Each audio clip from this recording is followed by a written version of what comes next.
Hello, everyone. Welcome back to Value Vintage Cards. This is going to be hopefully a somewhat quick video, but I've had a few folks reaching out saying, hey, what's in that stack? What's in that pile?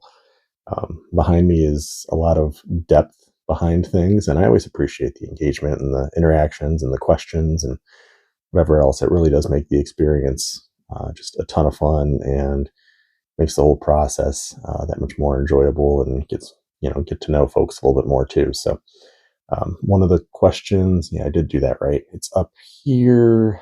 Right, looks like there's stacks of things, and there is. Those are oversized slabs, and I kind of have them just lined up standing, but they're, I mean, deep, deep, deep, deep, deep. So there's sometimes 20, 30 of those things lined up. So I thought I'd partially answer and pull down some of the oversized slabs that are in the PSA graded holders, and just run through and show you a little bit of what's in that deep stack on the shelf.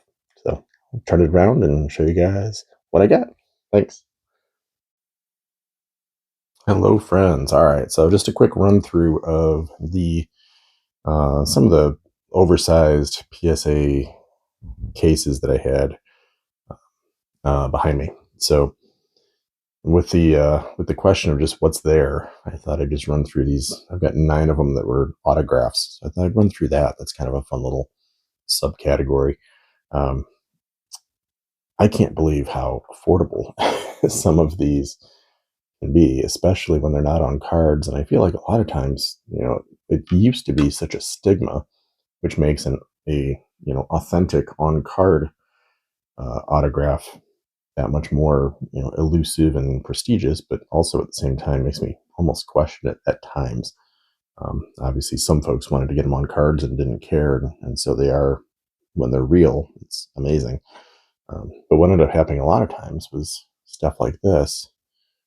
I ended up with a Stan Kovaleski autograph on they just call it a postcard, which is what it is. It's just a regular old, couple buck postcard, nothing big.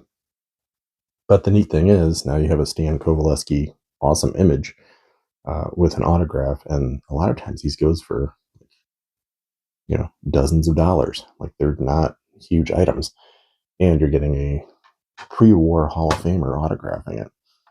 Of course, I'm going to throw in a few that are probably not surprising. I saw that and I thought immediately the Retorado image with his face there, and then a really cool write-up. So one of the things I like to collect, if I'm going to do autographs, is just stuff that's cut. I actually kind of go the direction of I want something that isn't always seen. So I'll take something with a cool write-up, a neat image. That's definitely his signature. I've got that a few times. The back came out of probably a magazine page or something. So just neat. So George Sisler autograph.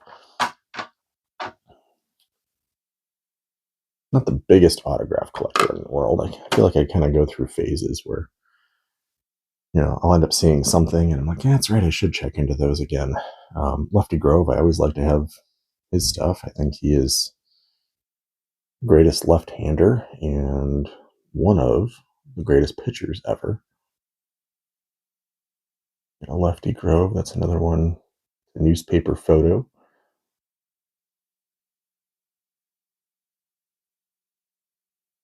How crazy is that? Just cut it out, you get a nice little image of him, you have him go sign it, and here it is in my collection. So, classic image though. And because that was an early career one, I'm going to get a later career one of him as well. And also go this way. This is a postcard. Again, part of it is like the artwork aspect. It's just a phenomenal image. It's a great signature, perfect spot. Nice, clear.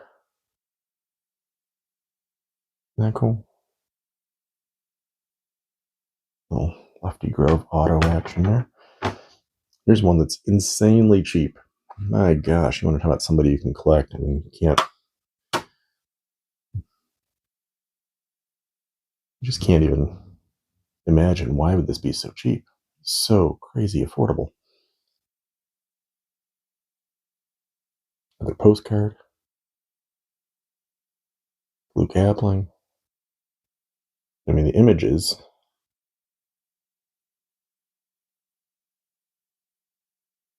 fantastic signature. But yeah, just great image. Absolutely love the image on that. So, let's go here. It's another one that's, I think I've shown this one at least once. Um,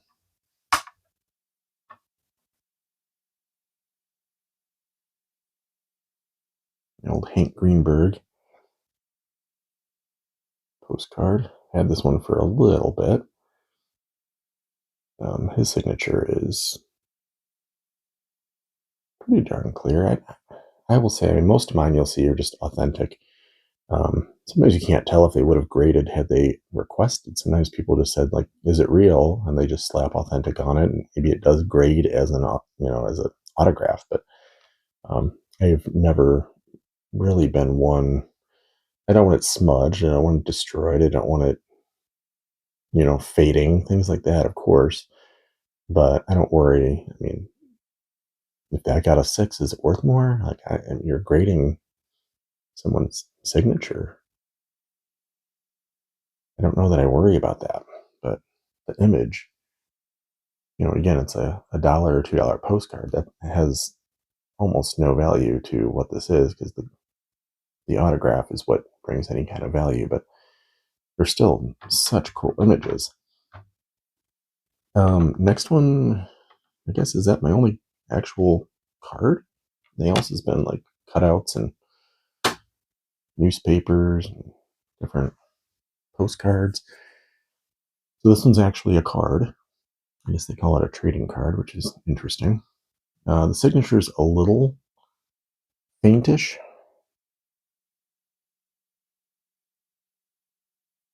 Reginald Jackson, and then he did sign it right above that. So part of it for me when I collect some of these things like this is I really enjoy that image.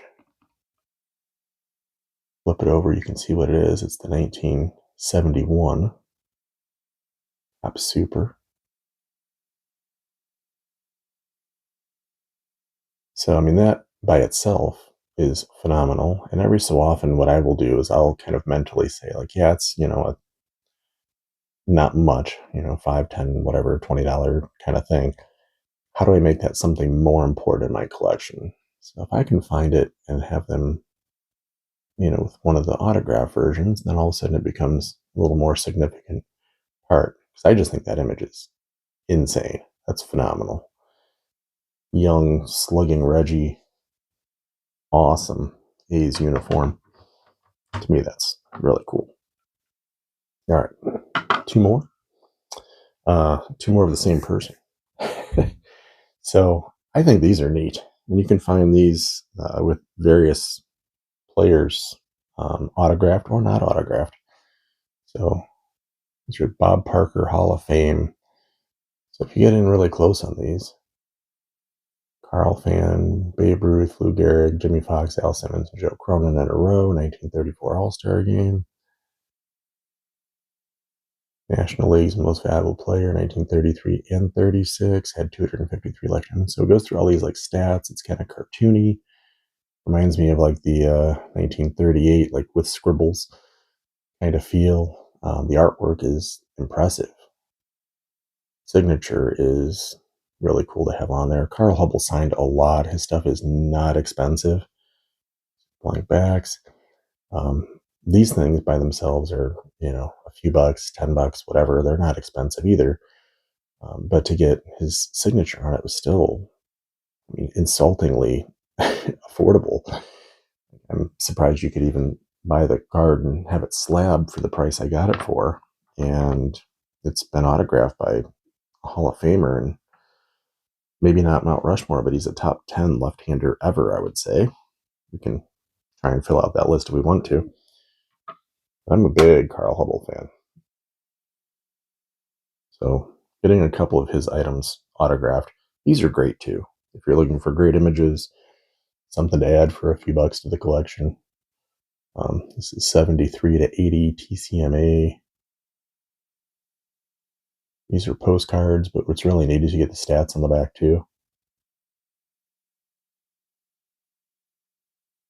But another one that's autographed for like pennies on the dollar.